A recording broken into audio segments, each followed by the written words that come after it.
2025년 4월 24일 이스라엘 투데이, 오늘로 이스라엘 하마스 간 벌어진 전쟁 566일째를 맞이하고 있지만 하마스는 아직도 이스라엘 인질들을 풀어줄 생각은 안 하고 인질들의 잔혹한 모습이 찍힌 동영상을 공개하면서 심리전을 이어가고 있습니다. 그런데도 지난 4월 21일에 세상을 떠난 프란치스코 교황은 이스라엘 하마스 간 전쟁에 대해서 오직 전쟁 자체만 비난하면서 하마스가 아직도 59명의 인질들을 억류하고 있다는 것에 대해서는 단 한마디도 이런 방구도 하지 않았었죠.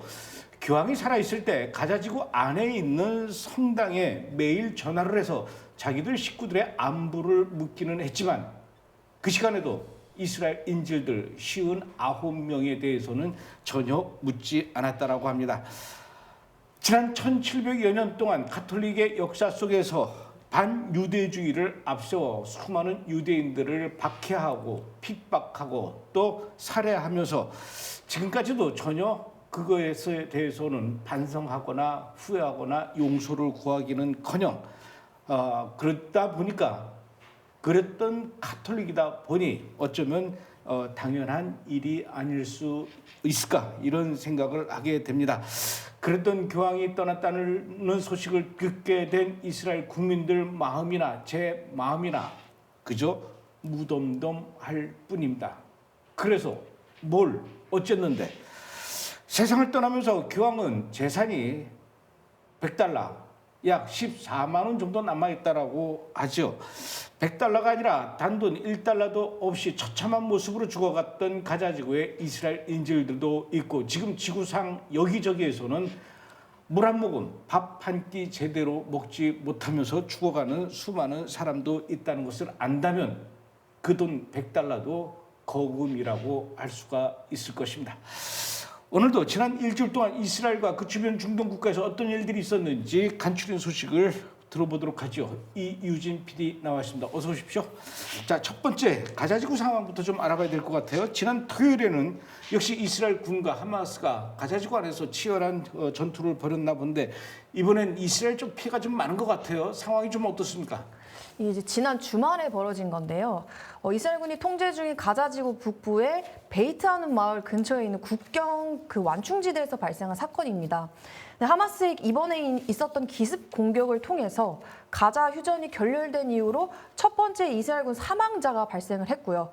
그리고 해당 지역의 방어 체계가 취약점이 드러나게 된 그런 계기이기도 합니다.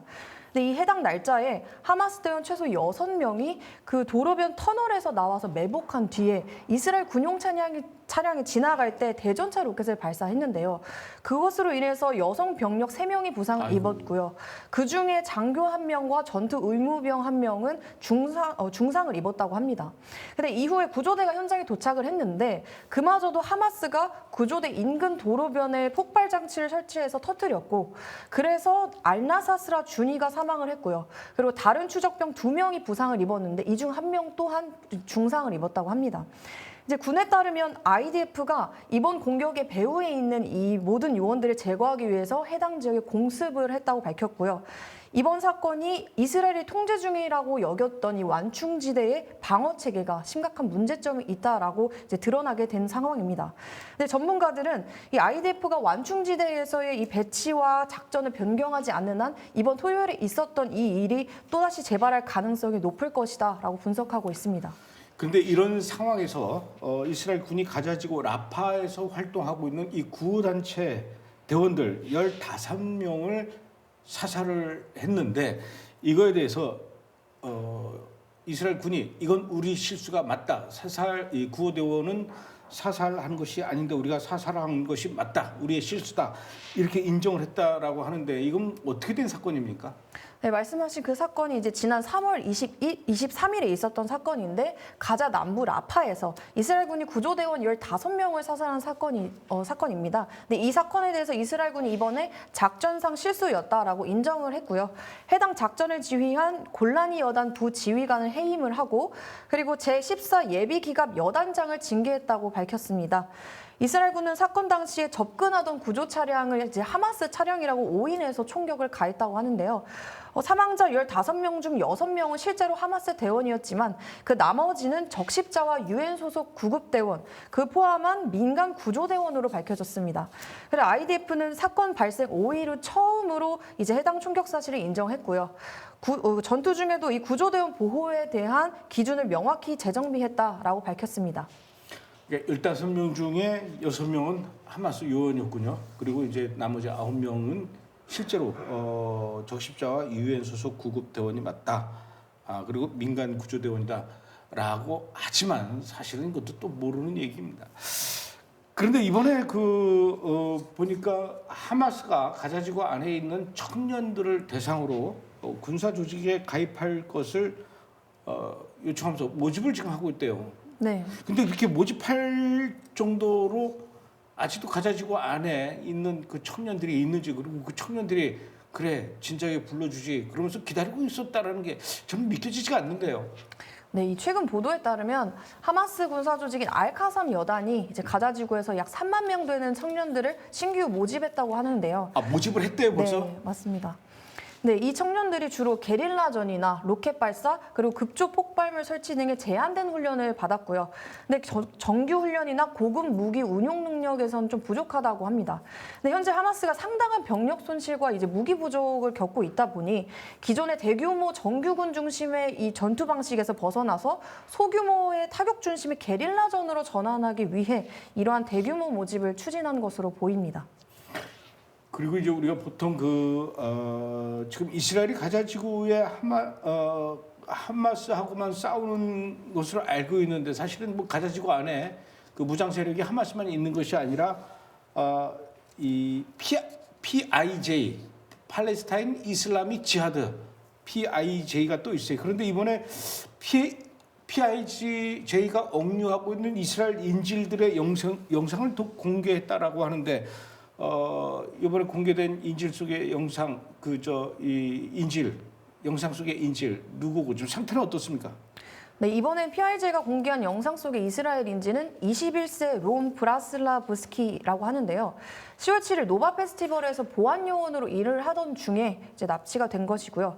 이번 영상을 통해서 처음으로 생존이 확인되었다고 합니다. 근데 이 해당 영상은 그의 가족이 공개한 검열되지 않은 일부 영상인데요. 영상에서 그는 감금이 되어 있는 동안 알 수 없는 질병에 걸리게 되었고 하루 종일 가려움과 통증에 시달리고 있다라고 영상 속에서 호소를 했습니다. 근데 그의 어머니 타미는 이스라엘 정부가 자꾸 소극적으로 대응한다라고 하면서 분노를 표한 것으로 전해지기도 했습니다. 이 인질들 가족들의 분노를 유도하기 위해서 이렇게 영상을 공개하는 것 같아요. 지금도 가자지구 안에서는 한창 이제 그 이스라엘군이 하마스와 이제 전투를 벌이고 있는데 이집트하고 카타르가 하마스에다가 5년에서 7년 동안의 장기 휴전을 제안했다라고 얘기하는데 장기 휴전에 따른 조건은 무엇이고 또 하마스하고 이스라엘 양측 반응은 어떻습니까? 일단 이 휴전안은 우선 5년에서 7년간의 장기 휴전에 돌입하는 것이고요. 그리고 이스라엘 인질과 팔레스타인 수감자를 맞교환하는 것을 골자로 하고 있습니다. 그리고 궁극적으로는 공식적인 종전과 가자지구에서 이스라엘군의 완전한 철수를 목표로 하고 있는데요. 하마스 측은 모든 군사활동 중단을 수용할 의향이 있다라고 이번에 밝히면서 이번 협상에서 전례 없는 유연성을 보였다고 하는데요. 반면에 이스라엘은 이제 해당 제안에 대해서 공식적인 반응을 아직까지 내놓지는 않았습니다. 알겠습니다. 자, 이번에는 저 남쪽에 있는 예멘 후티 반군 얘기를 좀 해봐야 될 것 같아요. 지난 4월 17일하고 19일 날 미군이 후티 반군이 장악하고 있는 예멘의 수도 사나 주구나 할 때 그 사나를 향해서 썰렁합니까? 사나 주구나 아니고. 사나를 향해서 아주 강력하게 공격을 했나 본데 이번 공격이 그동안 미군이 후티 반군을 향해서 공격한 이후에 가장 큰 피해를 입혔다라고 하더라고요. 네, 맞습니다. 최근 이제 미국이 계속해서 후티에 대해서 공습을 퍼붓고 있는 상황인데요. 지난 17일에 라스 이사 항만에 대한 공습으로 최소 80명이 사망하고 171명이 부상했다고 하는데 이게 이번 미국이 공습한 것 중에 가장 많은 사망자를 낸 그 발생한 사례라고 기록되었다고 합니다. 근데 이후에도 19일에 미군이 사나와 호데이다 그 공항과 항구를 겨냥해서 13차례나 되는 대규모 공습을 단행했고요. 심지어 20일에도 50여 곳을 밤새 공습했다고 하는데요. 12명이 사망하고 34명이 부상당했다고 밝혔습니다. 근데 이 미국의 공습이 지난달 16일부터 시작된 대규모 작전의 일환이었다라고 하고요. 후티 반군의 군사 능력 약화와 그리고 해상에서 이스라엘을 겨냥한 후티의 공격을 저지하기 위한 것이다라고 전했습니다. 이번엔 미국과 이란의 그 2차 핵 협상에 대해서 좀 알아봐야 될 것 같아요. 지난주 토요일 날 로마에서 그 2차 협상이 열렸는데 1차 때는 협상한 뒤에 별로 진전이 없었어요. 이번에 2차 협상의 결과는 좀 어떻습니까? 네, 이번에 보도에 따르면 이번 2차 핵협상이 건설적인 분위기 속에서 진행이 되었다라고 하는데요. 약 4시간의 비공개 회담이 끝난 후에 이란의 아락치 외무장관이 좋은 만남이었고 협상이 앞으로 나아가고 있다라고 하면서 긍정적인 평가를 했습니다. 네, 트럼프 대통령 또한 이란과 매우 좋은 회담을 가졌다라고 전했는데요. 다만 미국이 이란에 대해서 핵협상에 합의하지 않을 경우 군사적 대응을 고려할 수 있다라는 입장을 밝혔고요. 그리고 이란은 미국의 모순된 발언에 대해서 이제 지금 우려를 표하고 있는 그런 상황입니다. 다음 협상은 이제 오는 26일 토요일에 진행을 할 거고 오만에서 열릴 예정이라고 하고요. 전문가급 기술 협상이 있을 예정이라고 합니다. 자, 이번엔 좀 색다른 소식을 좀 들어야 될 것 같아요. 이스라엘의 해안 도시인데 텔아비브하고 가이사랴. 텔아비브에서 한참 올라가면 이제 가이사랴가 나오는데 가이사랴 바로 밑에가 하데라라는 해안 도시가 있어요. 그 하데라에서 해변가에서 수영하던 사람이 정체물을 바다 생물에게 공격을 당해서 실종됐다. 정체물을 바다 생물 뭡니까? 이제 바로 상어였습니다. 아하. 네, 지난 21일 하데라 해변에서 수영하던 40대 그럼 처음부터 남성. 상어라 그러죠. 왜 정체물을 바다 생물이라고 그랬어요? 상어. 네, 예. 상어. 이제 40대 남성이 이 상어의 공격을 받아서 실종된 사건이었는데요. 이 사건이 이스라엘에서 공식적으로 기록된 3번째 상어 공격 사례라고 합니다. 근데 이 해안이 인근 발전소에서 방출되는 따뜻한 물로 인해서 매년 10월부터 5월까지 수십 마리 상어들이 모이는 곳이라고 하는데요. 근데 이 해당 지역이 수영 금지 구역이지만 그럼에도 불구하고 많은 사람들이 와서 수영을 하려고 물속에 들어간다고 합니다. 근데 이 사고 당시에도 해변에 많은 사람들이 실제로 있었고 일부는 상어와 접촉을 시도하거나 먹이를 주는 등의 이런 위험한 행동을 했다고 전해졌습니다. 이 사고 이후에 구조대가 헬리콥터랑 제트스키를 동원해서 수색 작업을 벌였는데요. 실종자의 개인 소지품과 일부 유해를 발견해서 법의학 감식을 의뢰했다고 하는데 해당 남성이 사망한 것으로 추정된다고 합니다. 네, 현재 그 해당 해변과 인근 지역이 폐쇄된 상황이고요. 시민들에게 상어 출몰 지역에서 수영이나 다이빙을 하는 것을 삼가도록 강력히 권고하고 있다고 합니다. 우리나라 아이들은 상어를 별로 안 무서워해요. 아기 상어 나는 아기 상어 뚜루뚜루 뭐 해가지고 근데 굉장히 무서운 바다 생물이 상어예요. 조심해야 됩니다. 그리고 오늘 바로 오늘이 이스라엘에서는 홀로코스트 추모의 날입니다. 그래서 이 날을 맞이해서 이스라엘에서는 아주 특별한 다큐멘터리가 상영이 됐는데 이스라엘 사람들한테 이 다큐멘터리가 굉장히 많은 화제가 되고 있는 것 같아요. 어떤 내용의 다큐멘터리입니까? 바로 요아브 포타시 감독의 다큐멘터리 영화인 어몽 네이버스인데요. 제2차 세계대전 이후 폴란드 중부 작은 마을에서 발생한 유대인 학살 사건을 다룬 작품입니다. 해당 마을은 전쟁 전까지는 유대인과 비유대인이 공존하면서 평화롭게 이제 살던 그 마을이었는데 전쟁이 끝난 후에 살아남은 유대인들이 귀환을 하자 비유대인들 일부가 그들을 학살하는 충격적인 그런 사건을 조명하고 있는데요. 포테시 감독은 이 이야기를 10년에 걸쳐서 생존자와 그 마을 주민들 그리고 후손들과 인터뷰를 진행을 하고 애니메이션을 활용해서 그 당시의 참상을 생생하게 재현했다고 합니다. 근데 이 어몽 네이버스가 단순한 역사적 기록을 넘어서 전쟁이 끝난 후에도 지속되는 이 반유대주의와 지역사회 책임을 고발하고요. 그리고 역사적 진실을 밝히고 기억하는 것의 중요성을 강조한 작품이라고 합니다. 그 홀로코스트가 발생하기 전에 폴란드에 살고 있었던 유대인들의 숫자가 330만 명입니다. 근데 그 사람들이 아우슈비츠나 이런 데 포로 수용소로 죄다 끌려갔다가 아우슈비츠에서 330만 명 중에 300만 명이 죽었어요. 그리고 30만 명이 살아서 다시 고향으로 돌아갔는데, 폴란드 고향이죠. 살아서 돌아간 30만 명의 유대인들이 1년 사이에 또다시 25만 명이 폴란드 사람들에 의해서 죽습니다. 무슨 낯짝으로 살아서 왔냐고. 근데 그때 그렇게 25만 명의 유대인들, 생존자들을 죽인 사람들이 대부분 폴란드의 기독교인들이었대요. 아픈 역사입니다. 오늘은 이효진 PD 여기까지 해야 될 것 같아요. 아프죠? 가슴이 아파요. 아이고, 또 기침 나고. 수고하셨습니다. 잠시 후에 2부에서 다시 뵙겠습니다.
네, 예전에도 있었고 이번에 벌어진 시위가 예전에 벌어진 시위하고는 조금 양상이 다르다 그래요. 어떤 부분이 좀 다릅니까?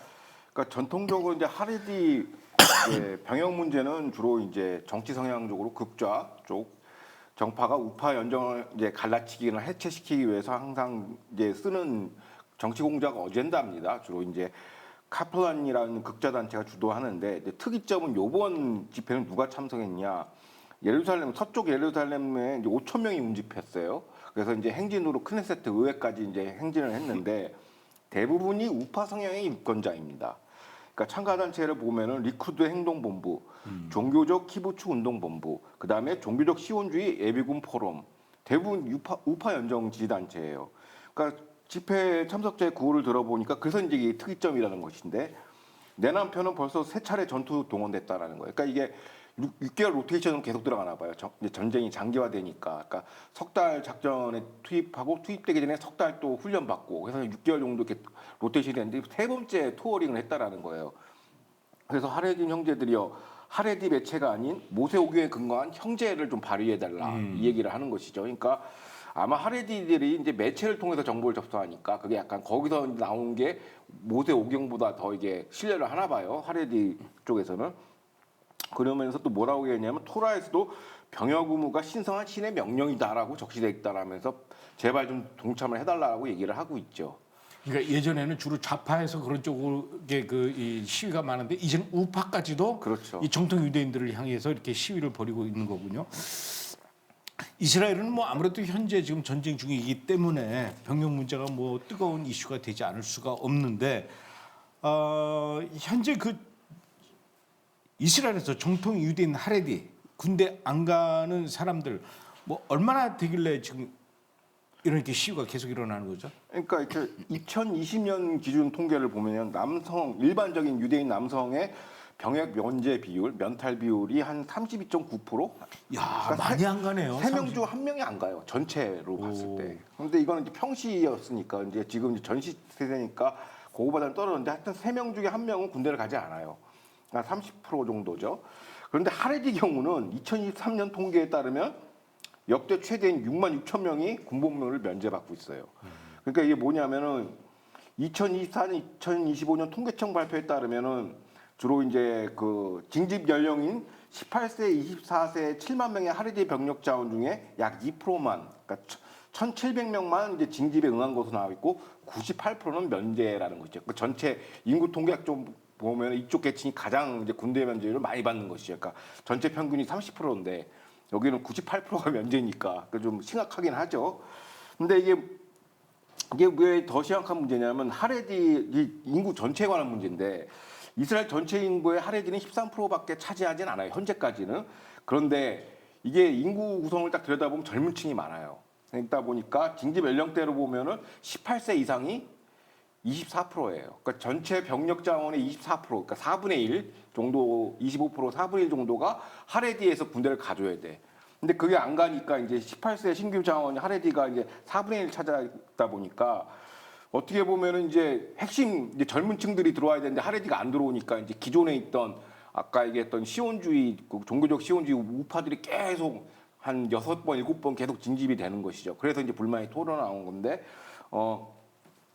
그런 추세를 가만히 내비두면 2030년에 18세 이상은 하레디가 거의 30%를 차지합니다. 병력 자원의 30%를 차지하기 때문에 이건 심각한 문제라 할 수밖에 없고, 또 최근 IDF는 어떤 보고서를 했냐면 이제 안보 소요가 늘어나고 있어요. 그러니까 가자 그 접수 평전 작전도 완성해야 되고 남부 이집트 그 라파 국경도 방어해야 되고 서한 지구에서도 또 테러 토벌 작전도 해야 되고 그다음에 또 북부 국경 레바논 접경지도 이제 보호를 해야 되고 골란공원 그다음에 시리아 남부 두루족도 방어해야 돼요. 그리고 또 아사드 정권 붕괴 이후로 이제 요르단 이제 그 동부 전선도 이제 또 방위를 해도 왜냐면 요르단이 이제 정치가 이제 좀 불안전해지고 여기서 다양한 테러 물자들이 밀반입되니까 이 동부 전선을 좀 병력을 깔아야 되거든요. 그러니까 이 안보 수요가 굉장히 늘어나는데 매년 총 12,000명의 병력이 부족하다고 해요. 근데 하레디가 가장 인구 구성이 높은데 안 들어가니까 이제 문제가 되는 것이고 이 중에 12,000명 중에 손실 그 병력 부족 부분 중에 7,000명이 이제 전투 병력이라 합니다. 그러니까 턱없이 부족한 것이죠 지금. 그래서 기존에는 자꾸 반복된 얘기지만 시온주의 우파들이 계속 반복해서 하니까 이제 불만이 이제 폭주하는 것이죠. 그리고 실제로 지금 서한 지구에서도 지금 뭐 제닌 등 이제 테러 토벌 작전을 벌이고 있는데 지금 병력이 없어가지고 그 작전이 지금 진행이 잘 안 된다고 그래요. 그래서 이게 문제가 지금 심각한 걸로 알려져 있습니다. 근데 어쨌든 뭐 이스라엘의 정통 유대인들 하레디 이 사람들이 그냥 무조건 나 안 간다 배째라 이게 아니라 이 사람들도 군대 안 가도 된다라는 그 이스라엘의 법이 있었기 때문에 지금은 좀 바뀌었지만 법이 있었기 때문에 안 가기 시작한 거 아닙니까? 그러니까 1948년 건국을 전후해서는 오히려 그 이제 주로 하레디들이 다니는 학교가 예시바라고 하는데 그쪽 학교 소속이 22세 학생인 이제 아리엘 히즈만이라는 상병은 1943년부터 48년까지 예루살렘 수복 전쟁에 참전하고 뭐 참전 용사가 많아요. 그 당시에도 돌아가면은. 그런데 이게 언제부터 바뀌었냐면 이제 핵심이 1977년입니다. 그 1977년에 이제 집권한 백인 총리가 이제 어떻게 했냐면 유대교라는 민족 정통성을 이제 유지하는 소수 그 당시 진입 대상이 400명밖에 안 됐어요. 그러다 보니까 인간 문화체처럼 보호를 하자. 하레디만 경전 연구하는. 왜냐하면 이게 디아스포라 생활을 오래 하다 보니까 이제 그 유대인의 정체성을 이제 연구하는 그거를 좀 우리가 보호해줄 필요가 있다. 그 당시에 400명 뭐 징집 뭐 대상이 400명밖에 안 됐으니까 하레디 병역 면제가 그때부터 제도화되기 시작한 거예요. 1977년부터. 그러니까 본격적으로 시작된 거는. 그래서 그 당시에 토라 연구가 그의 직업이라는 모토에 따라 병역뿐만 아니라 납세도 이제 면제된 것이죠. 근데 숫자가 지금처럼 인구의 13%를 차지할지 모르는 것이죠. 그 당시 잘못 생각했던 게 지금 이제 큰 사회적 문제로 오는 것이라고 볼 수 있습니다. 그러니까 1948년에 이스라엘이 건국할 때 당시에 이스라엘 국민들의 숫자가 약 70만 명 정도 됐다라고 하거든요. 그 70만 명 중에 정통 유대인들의 숫자는 4천 명밖에 안 됐어요. 그 중에 지금 우리 조 기자가 얘기했던 이 징집 대상은 한 400명 정도. 네. 그러니까 이스라엘 국가를 건국하는 데 있어서 400명 정도는 없어도 돼.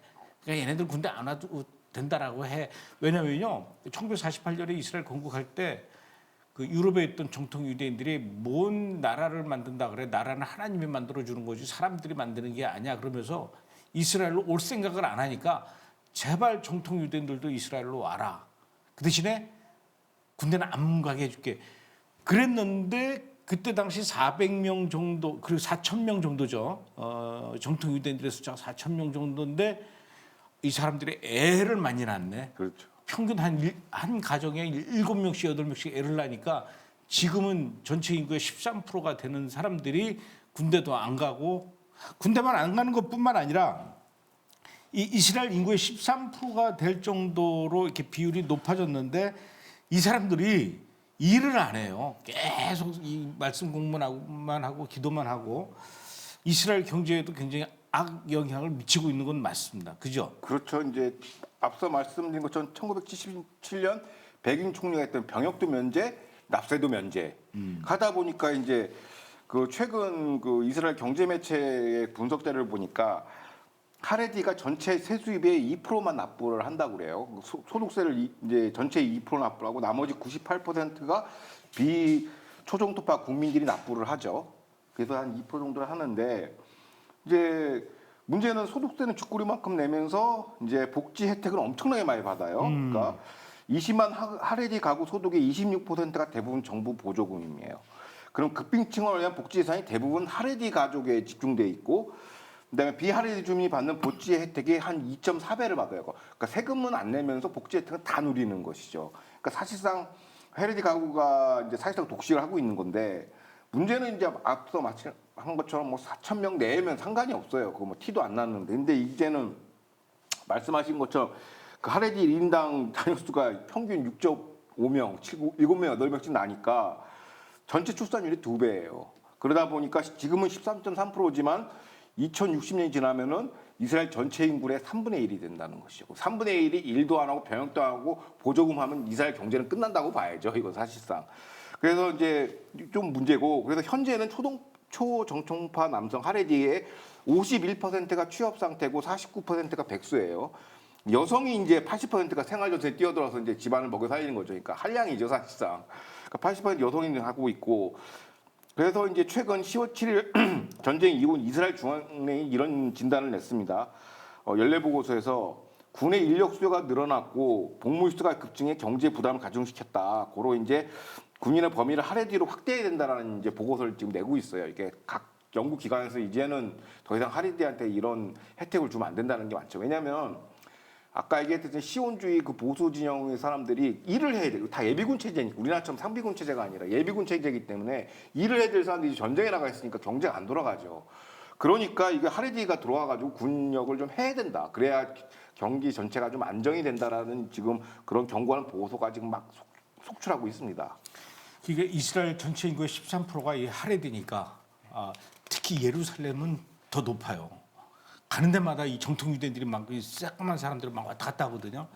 그러니까 이 인구 예루살렘에는 정통 유대인들이 많은데 이 사람들은 일은 안 하고 나라로부터 생활비를 지원받는데 그 지원을 누가 해주냐면은 예루살렘에 있는 시온주의 보수주자들, 그렇죠. 일반인들 이 사람들이 세금을 더 많이 내는 거예요. 그렇죠.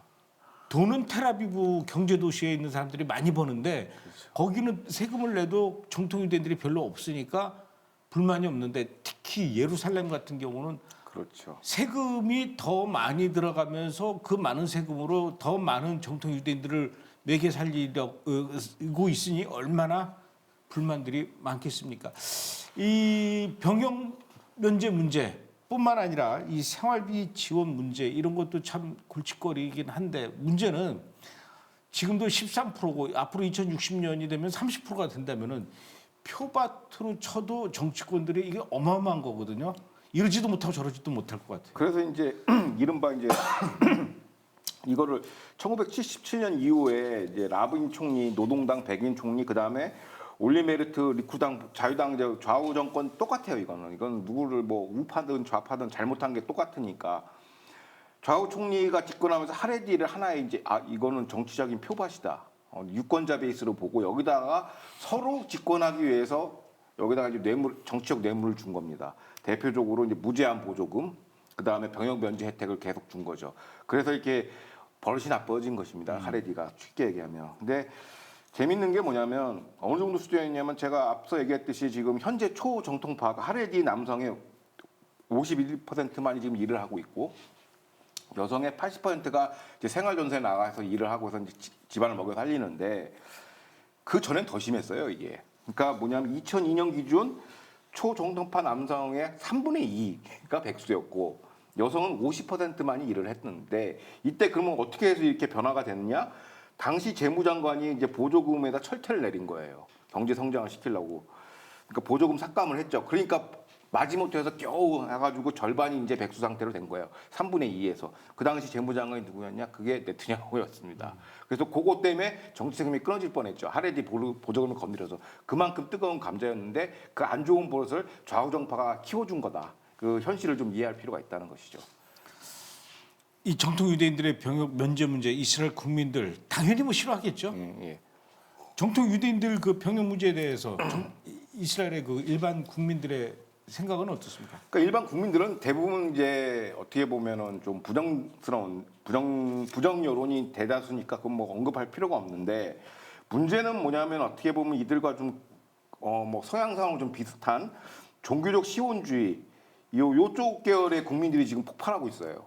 전통적인 보수 성향인데 국민 77.7%가 하레디 역시 공평한 병역 의무를 져야 한다라는 것이요. 지난해 7월에 68.6%더 급증한 거예요. 그 왜 그러냐면 앞서서 얘기했듯이 종교적 시온주의자들이 약간 애국 진영, 보수 진영에 가까워요. 그래서 병역 의무를 타겟층, 세속주의들보다 더 많이 져요. 그러니까 전투 참여 횟수가 굉장히 높아요. 그렇기 때문에 뭐 3번, 4번 지금 가자 전쟁이 투입되고 있고 생활이 지금 거의 파란 상태라고 그러더라고요.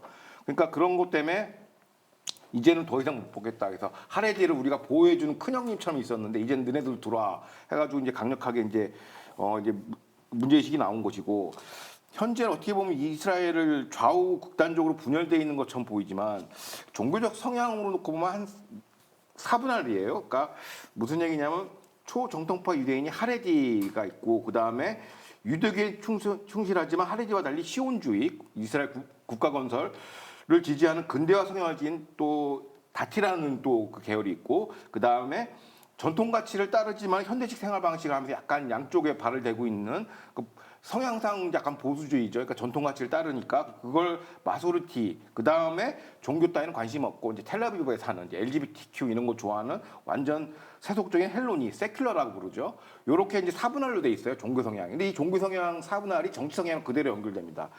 그러니까 기존에는 하레디와 다티, 근대화적인 이제 시온주의랑 이제 뭐 전통 가치를 따르지만 현대식 생활 방식하는 마소리티가 이 3분할이 이제 우파 연정을 이제 구성을 해요. 그러면서 이제 힐로니라는 세속주의 항상 대결 구도였는데 10월 7일 전쟁 이후로 이게 바뀝니다. 하레디가 왕따가 당하고 나머지 세 정파 다티, 마소리티, 힐로니가 이제 같이 결합을 해서 빨리 병역 문제 해결해라라고 지금 얘기하고 있죠. 군대 들어와라고. 그래서 어떻게 보면 10월 7일 전쟁 이후에 사회상도 조금 바뀌었다 하고 이게 정치권에 그대로 반영되는 지금 현상이 있습니다. 그래서 그 지난해죠. 2024년 6월쯤인가요? 그 한참 전쟁 중일 때, 뭐 지금도 전쟁 중이지만 가장 뜨거웠을 때 이스라엘 법원에서도 정통 유대인들 앞으로 저 딴소리 하지 말고 무조건 군대 가라. 그게 아마 요아브 갈란트 국방장관이 있었을 때예요. 그렇죠. 정통 유대인들 군대 가라라고 이제 판결을 내렸단 말입니다. 그런데도 불구하고 정통 유대인들 청년들 막 안 간다고 뻗팅기고 특히 그 정통 유대인들 하레디 랍비들이 니들 절대로 군대 가지 마. 그 말 듣지 마. 지금까지도 그러고 있단 말이에요. 그렇죠. 그 당시 시위가 좀 치열했는데 뭐 구호가 살벌하죠. 우리는 법원에 선언한다. 우리는 죽어도 입대하지 않을 것이다. 이렇게 얘기하고 이런. 군대가 아닌 감옥으로 얘기하는데, 근데 그 판결이 나온 다음에 이제 네트냐후 연정도 바쁘게 움직였어요. 그래서 작년 3월에 이제 하레디 병업 법안을 냈어요. 그러니까 그게 내용이 뭐냐면 예시바 학생 징집 연령, 그러니까 하레디 징집 연령 18세에서 26세예요. 그러니까 소집 해제가 26세인데 이걸 26세에서 21살로 하향 조정을 한 겁니다. 그럼 사실상 군 면제죠. 그러니까 3년만 연기하면은 18, 19, 20, 21, 4년만 연기하면 이제 면제가 되는 거예요. 그렇게 해서 하향 조정을 해서 소집 제한 상한선을 낮췄어요. 그러면 이제 면제가 되면서 26세에서 21세로 낮추면서 면제가 되면서 병역 면제 대가로 차라리 일을 해라. 타협안을 제시한 거죠. 그러니까 병역의 의무와 납세의 의무 우리가 동아책에서 하는 이상량이 아니잖아요. 둘 다 하면 좋죠. 당장에. 근데 어차피 수준이 애들 교육 수준도 떨어지고, 그러니까 그 하레디 학교를 나오면 기초적인 이 산수 빼고는 수학과학 과목을 공부하지 않는다고 그래요. 그 세속 과목이 들어오면은 또 이 최고 랍비들이 또 뒤집어 엎고 막 이러니까 군대 가도 써먹지도 못해요. 그러니까 차라리 군대 안 가도 좋으니까 네트냐후의 타협은 이겁니다. 군대 안 가도 좋으니까 빨리 노동시장에 제가 일이나 해서 납세 부담 좀 줄여달라. 이걸로 이렇게 타협안을 만들었어요, 법안을. 근데 그게 계류중이었었거든요. 그런 상태에서 이제 어마무시한 이제 하레디들이 그 시커먼 양복에 이거 모자 쓰고 가지고 집회 시위를 한 것인데 그 집회 시위의 배우가 누구냐? 그게 다 어디 가나 고인물이 문제예요. 거기에 이제 하레디 최고 랍비인 도브 란도라는 이제 현존 이제 최고령의 95세인데 이 사람이 공공연하게 얘기를 메시지 전파하는 거예요. 군 징집 당국자와 절대 소통하지 마라. 그 통지서 오면은 버려버리고 그 수치인 불가로 만들어 버리고 병역 기피는 물론 외부 소통 완전히 단절하라고 그러는데 이게 왜 먹히냐면은 하레디 최고 랍비의 그 영향력이 하레디 커뮤니티는 센 건 알겠는데 왜 이게 먹히냐면 일반 하레디 사회에서는 대체로 인터넷, TV, 신문을 안 봐요. 그리고 대부분 대자보나 또 하레디 매체, 랍비를 통해서 세상과 이렇게 소통을 하거든요. 그러니까 여기서는 뭐 하지 말라고 하면 그냥 순종하는 거야. 내용을 몰라요. 세상이 어떻게 돌아가는지를. 그러다 보니까 이제 어떻게 보면 선동대에서 나와가지고 이제 집회 시위에 나온 거죠. 하레디 대부분이. 그리고 뭐 우리 최고 랍비가 싸우라고 했으니까 우리 막 싸우고 막 경찰들하고 막 두드러 패고 막 이렇게 하고 있는데 최고 랍비의 권위가 어느 정도냐면 거의 모세의 오경 이상이라고 현지에서는 얘기하고 있습니다. 지금 이런 지금 대책 상태에 있어요. 지금 현재. 제가 그 몇 년 전에 이스라엘에서 정통 유대인 청년하고 잠깐 얘기를 한 적이 있었거든요. 이 친구들은 스마트폰을 안 들고 다닙니다. 왜냐하면 세상과 단절되기 때문에 이 스마트폰 있으면 인터넷 하게 되잖아요. 그렇죠. 카톡 해야 되고 또 게임 해야 되고 이걸 아예 못 하게 하려고 투지폰을 폴더폰을 들고 다닙니다. 이 핸드폰은 아예 전화와 문자만 하는 거예요. 그래서 이름도 코쇼폰이라고 만들었어요. 코쇼폰. 그러니 그런 친구들을 컴퓨터도 할 줄 모르고 네. 뭐 아이패드 이런 거 전혀 할 줄 모르고 그렇죠. 이런 친구들을 군대 보내게 되면은 특히 요즘 이스라엘 군대는 뭐 AI와 무기에 뭐 접목하면서 막 스마트 군대 못해요. 뭐 어디다 써먹을 거야. 방해죠. 가도 이제 소위 말해서 이제 고문관밖에 안 되는데 가도 골치 아플 겁니다. 그나저나 이거 뭐 어떻게 해결 방법이 없는 겁니까? 그러니까 최근에 이제 이게 어떻게 보면 하레디 병역법으로 최근에 아주 긍정적인 지금 신호가 재밌는 신호가 있었어요. 그러니까 무슨 얘기냐면, 그러니까 네트냐후 입장에서 현실론을 선택한 거죠. 야, 어차피 군대 가도 너 고문관 할 거니까 말씀하신 것처럼 일이나 해라 그냥 납세 부담만 좀 줄여다오 했는데 이게 계속 계류 중이었어요. 야권에서 이걸 통과를 안 시켜요. 이걸 이제 하나의 정치적 이슈로 삼은 거죠. 하레디 병역 면제 깨트려라 해가지고 이렇게 해서 통과가 안 됐는데.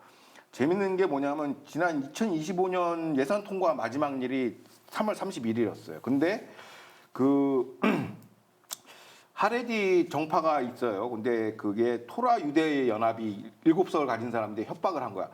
이거 병역법 면제 안 해주면 우리가 그 연정 예산안 합의 통과 안 하겠다. 그럼 합의 통과 안 되면 어떡하냐? 3월 30일까지 안 되면 연정 해체돼요.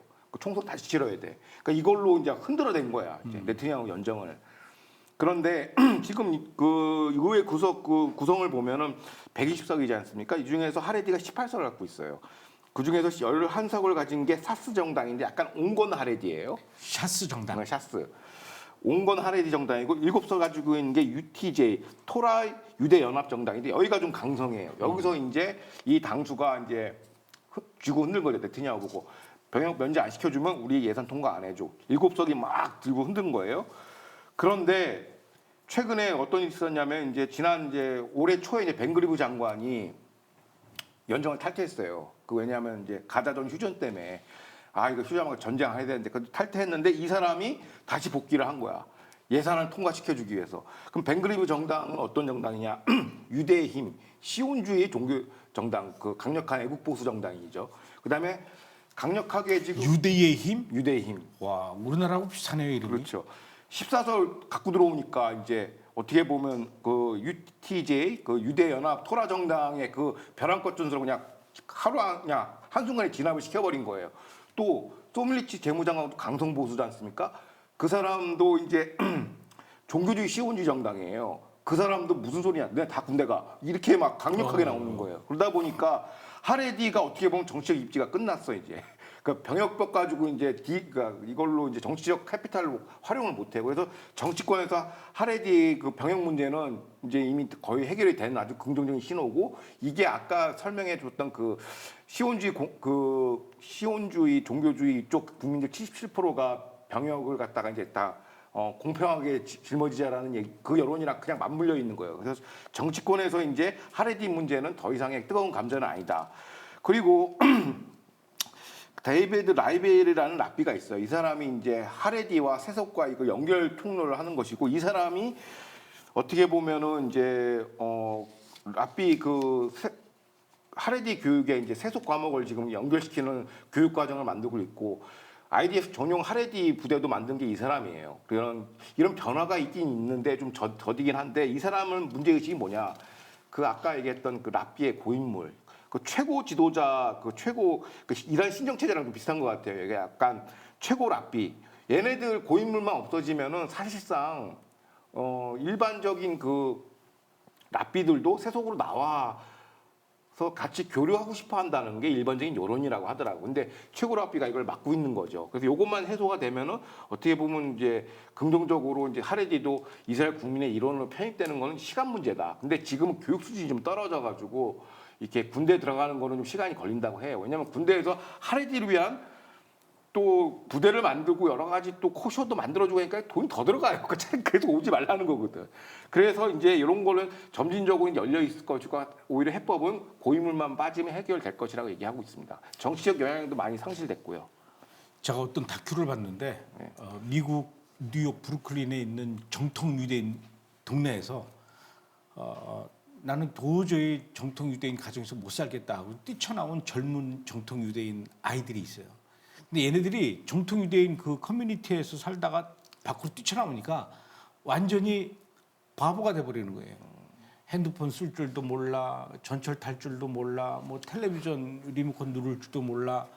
그래가지고 이 정통 유대인 그 사회에서 탈출한 젊은이들, 정통 유대인 젊은이들에게 앞으로 세상에서 어떻게 살아가야 되는지 교육시키는 그런 교육센터가 있더라고요.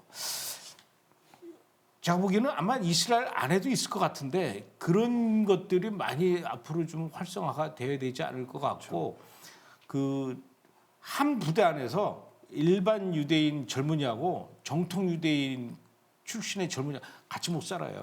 그렇다고 하더라고요. 그러니까 그 레이벨 랍비가 이런 얘기를 해요. 그러니까 지난 2000년 동안 디아스포라 하레dim의 90%는 노동을 병행했다는 거예요. 그러니까 이게 근대 이스라엘의 현대의 이슈라는 거지. 원래 저도 처음에 잘 몰랐을 때는 원래 그러는 줄 알았는데 그렇지 않다고 그러고 또 해외 디아스포라 하레dim은요 일을 다 한대요. 전문직들이 많다고 그러더라.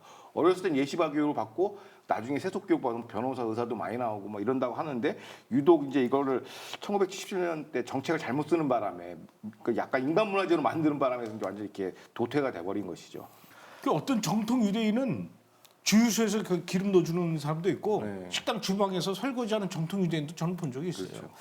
자, 정통 유대인 문제 여기까지 하고 두 번째 분석 이슈 또 알아보도록 하죠.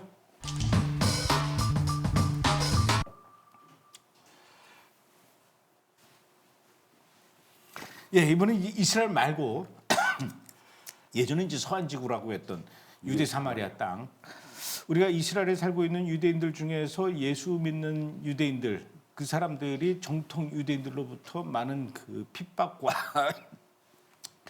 고난을 당하고 있다라는 거, 뭐 제가 만든 영화 회복에도 나오지만은 그 말고 이 유대 사마리아 땅, 아랍 사람들이 사는 동네죠. 그곳에서 무슬림의 가정에서 태어나서 무슬림으로 살다가 예수 믿는 사람들도 있고, 특히 베들레헴 같은 데는 엄마 아버지가 이제 그 기독교인으로서 살아오다가 자연스럽게 자녀들도 기독교인 된 사람들이 많이 있거든요. 유대 사마리아 땅, 특히 베들레헴에 살고 있는 그 이 아랍 기독교인들이죠. 그 숫자가 날이 갈수록 줄어든다고 그래요. 어느 정도입니까? 그러니까 날이 갈수록 주는 수준이 아니라 거의 뭐 전멸입니까? 전멸 상태죠. 왜냐하면 어후. 이게 저도 최근에 알게 됐는데 그 예루살렘 센터 포 스큐리티 앤 포레인 어페어스라고 예루살렘 안보 싱크탱크가 있어요. 현지에서 이제 조사를 했는데 인구 동학 조사를 한 겁니다. 그 말씀하시면 어떻게 보면 우리 기독교한테 성지인 베들레헴이죠. 거기도 1950년 베들레헴 주변 마을의 기독교인 비율이 86%였어요. 근데 사진 한번 보여주시면 이게 딱 저렇게 나오는데 와우. 저렇게 86%였는데 2017년 마지막 조사에 따르면 10%로 감소했어요. 그러니까 아니 미끄럼틀이네요. 90%가 날아간 거죠.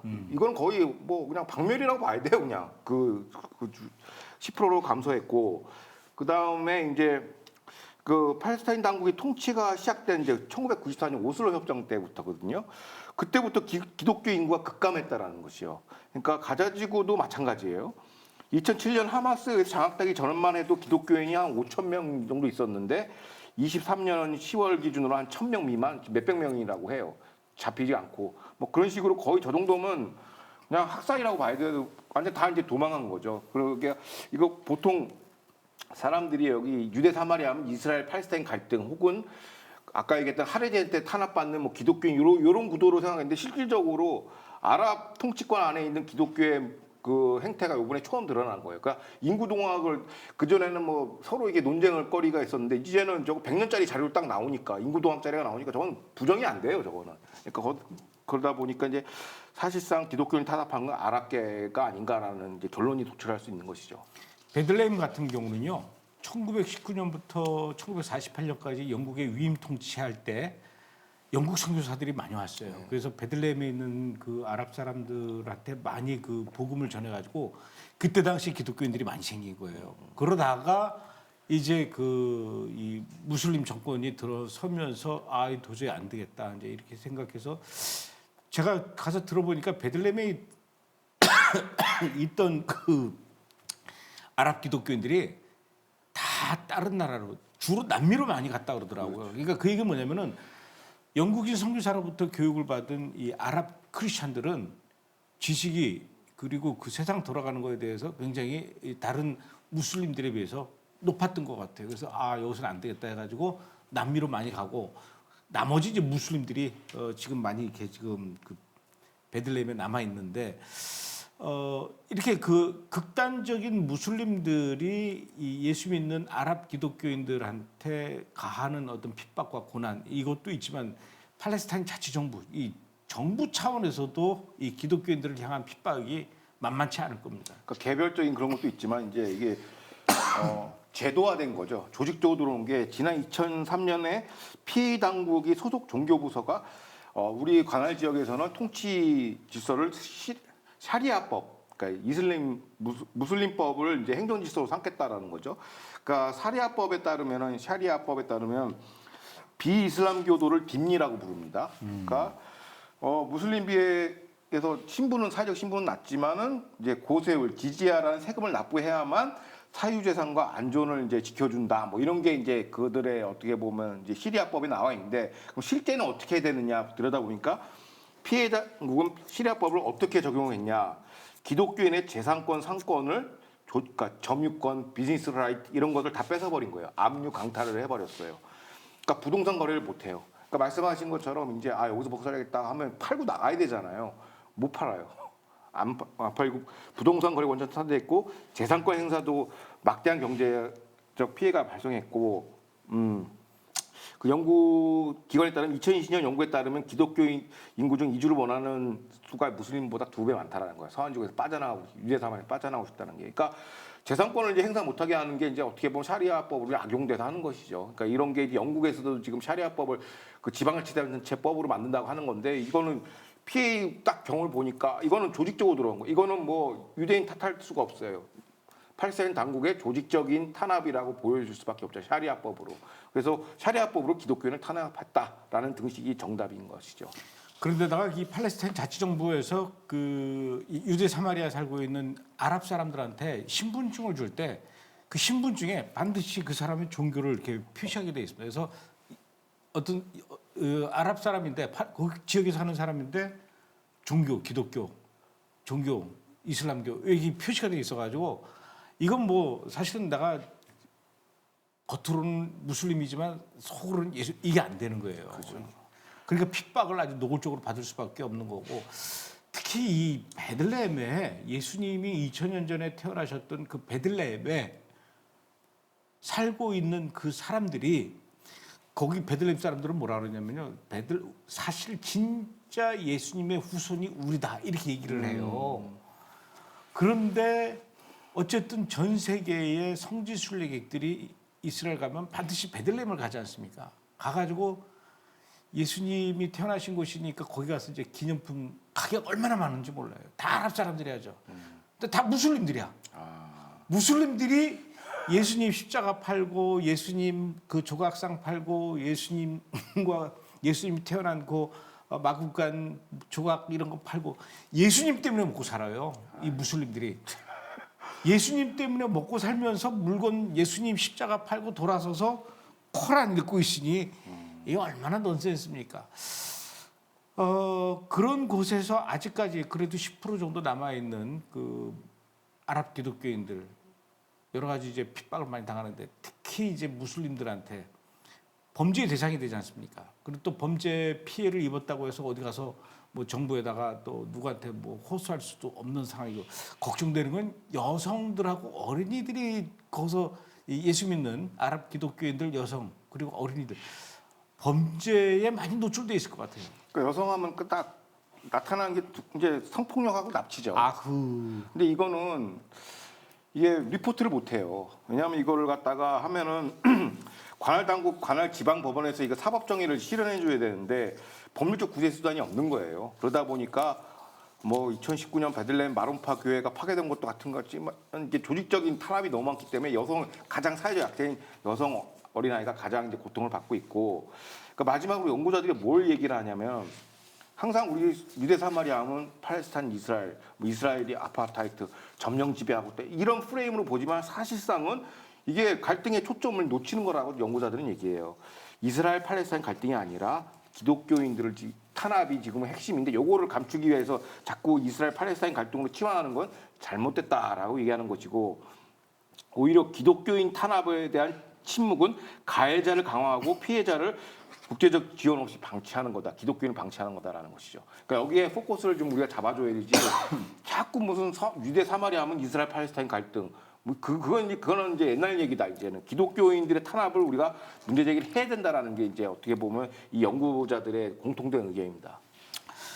알겠습니다. 오늘은 이스라엘의 정통 유대인들 하레디 병역 면제 문제 그리고 또 유대 사마리아에 있는 아랍 크리스천 아주 굉장히 오늘 폭넓은 분석을 해주셨습니다. 수고하셨습니다. 예, 감사합니다. 다음 주에 뵙겠습니다. 예. 고맙습니다. 예.